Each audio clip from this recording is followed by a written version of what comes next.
Yay! Yet another non-Ford product. This is a 2007 Chevrolet HHR. It has the 2.4 liter wasteful tech motor in it. Ecotech motor. We are doing water pump. I already purchased a water pump, and there's a special water pump tool if you're not going to do the timing chain with this car, which I'm not going to do. Just the water pump. It's got a leak. I don't think the water pump's bad. It's just one of the gaskets gave out. It probably overheated at one point in time for some reason. We're also going to do the thermostat at the same time because I have it. Anyway, so here we go. Alright, first step, jack up your car. Or if you have a lift, put it on the lift. Took the wheel off. I'm attempting to drain the radiator. I believe the radiator drain is right up under here. To get to that, and also to get to the water pump cover, which is up in there. If I can put that in perspective, it's hard to see. I'm going to take these covers off. So this one is behind this one. There's a screw or two. One's here, I think, actual screw, and one's here. And then there's a bunch of little clips up here, in here, here. There's also one up here. And if I remember right, there's one. No, that's the last one. And that's just enough to get it off. It's attached to the front bumper cover up in this area, and I'm like, that's not important. I just want to get it out of the way. So, there you go. I tried to swing this panel out of the way that was right here, and it just was in the way. The drain plug is right here. So you can see it. I don't know why they hide those up in there where you're just going to drain all over the world. But more importantly, the last clip to get that off was up here. And it's almost impossible to get to, but I just got to it. So that was allowed me to get that piece off, which allows me to see up in there better where the cover for the water pump is. Those 4 bolts, you can see it now on that cover. That's the front, which gives you access to the sprocket. And yeah, we'll carry on from there. Yet another reason why Chevrolet is the dumbest people in the world. They put a drain plug so that it drains out right onto something underneath the car that cannot be removed. I mean, really? Seriously? Alright, well that's draining. I'm going to go ahead and take these 4 bolts out of the cover here. If I can stay out of the light, there's... Yeah, well, anyway. 1, 2, 3, 4.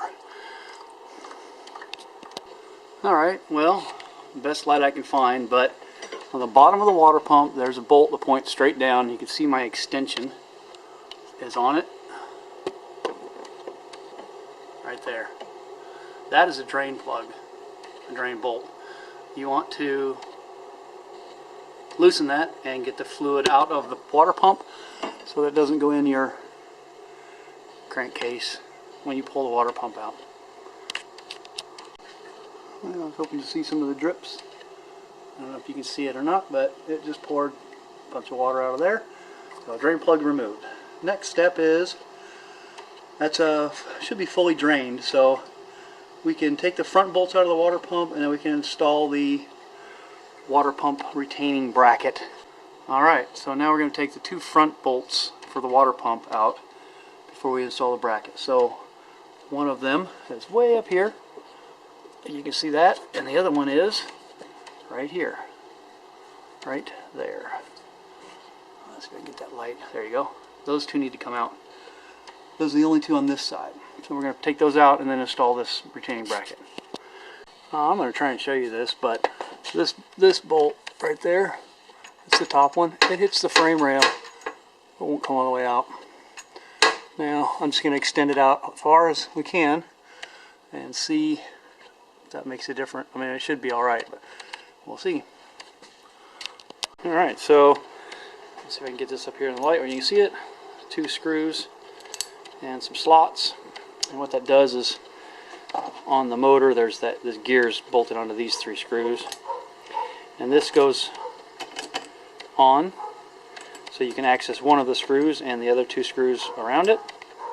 And you use the 2 screws that came out of this plate to bolt it on, and that keeps the gear right there from flopping around or moving.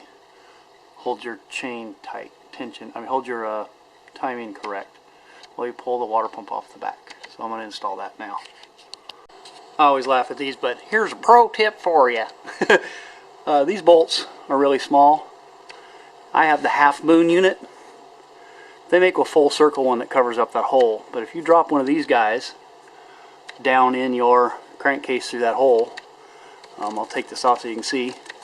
That goes right in the crankcase where the timing chain is. If you do that, you're taking this whole cover off. In which case, you probably should do timing chains.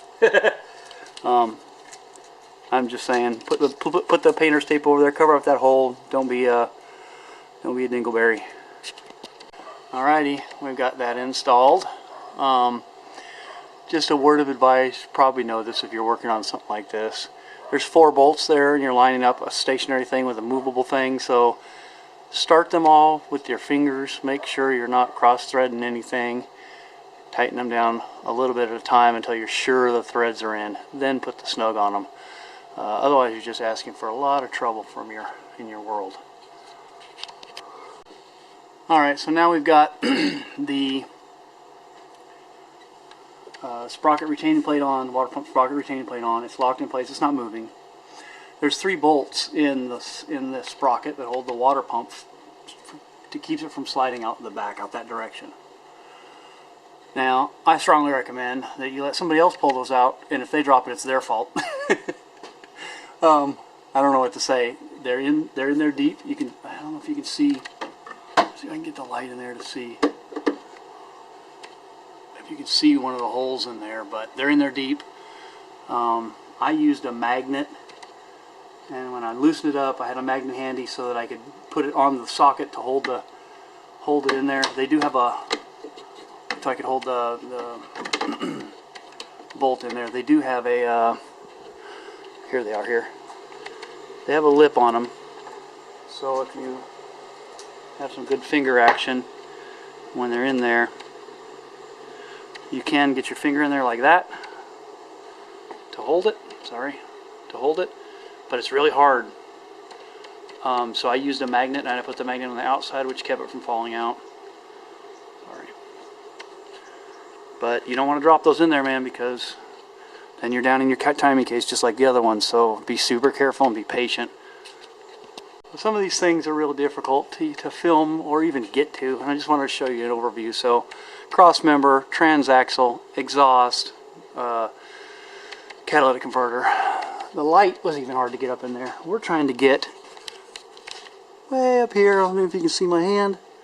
Way up there, there's some bolts. So I'm going to try with, you can actually see one of them right there. There's 3 of them. I'm going to try with a smaller camera with a Session, the GoPro Session, see if I can get a better picture up there, just so you can see what you're looking at. You pull those 3 off. On this particular model, the thermostat is kind of facing up and forward on the side of the motor. I'll take a picture of that and show you, but it's all part of that housing. There's no gasket there, so if you can get those 3 bolts off, you're good to go. Alright, well, let's see if we can get you up in here. So, see, there's 3 bolts. Who knows if that's pointing the right direction?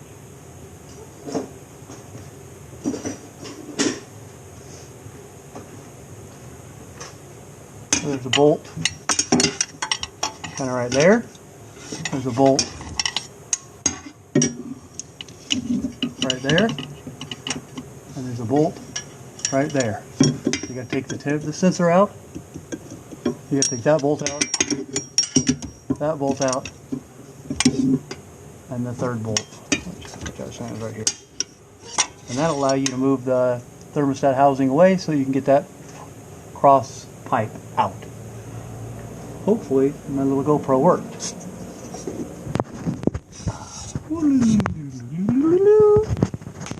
Alright, so once the last 2 bolts were taken out,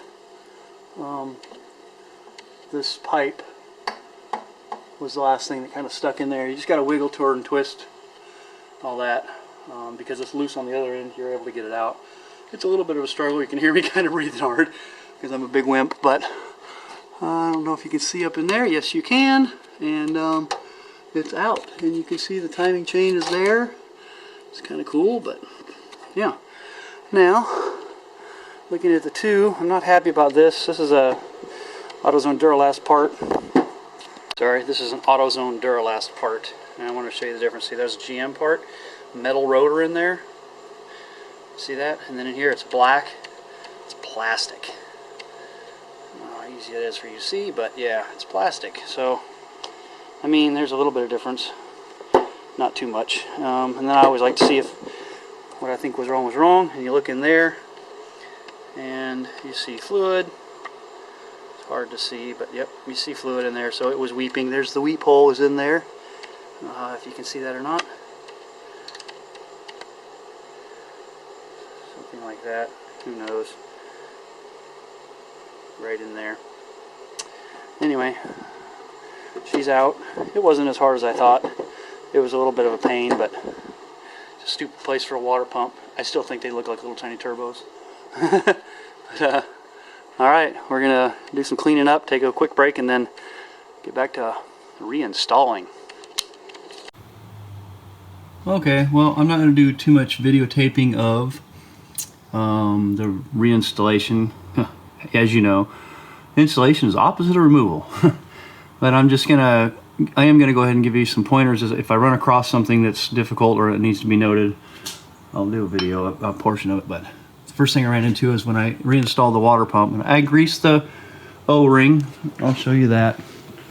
Took the old O-ring off. And then on the new one, I just put grease in here, just because it's makes it easier. Just this regular bearing grease, just a little tiny bit in there, so that when you put it on, the new thing just slides right in. The new gasket was kind of a pop in, so I didn't have to use any like contact cement or anything to hold it in. It kind of snapped in place nicely, so that was pleasant. And the other thing I did was I realized that you have to line those bolt holes up, the water pump to timing chain pulley. Now to do that, I just used a mirror and looked in there, and then used this little tool here. It's just a Torx bit, but it's like a Harbor Freight, you know, it's 1.5 inches long. So I could get in here and manipulate it with the point. I could hook part of the threads that were showing through and move it until the bolt hole was visible.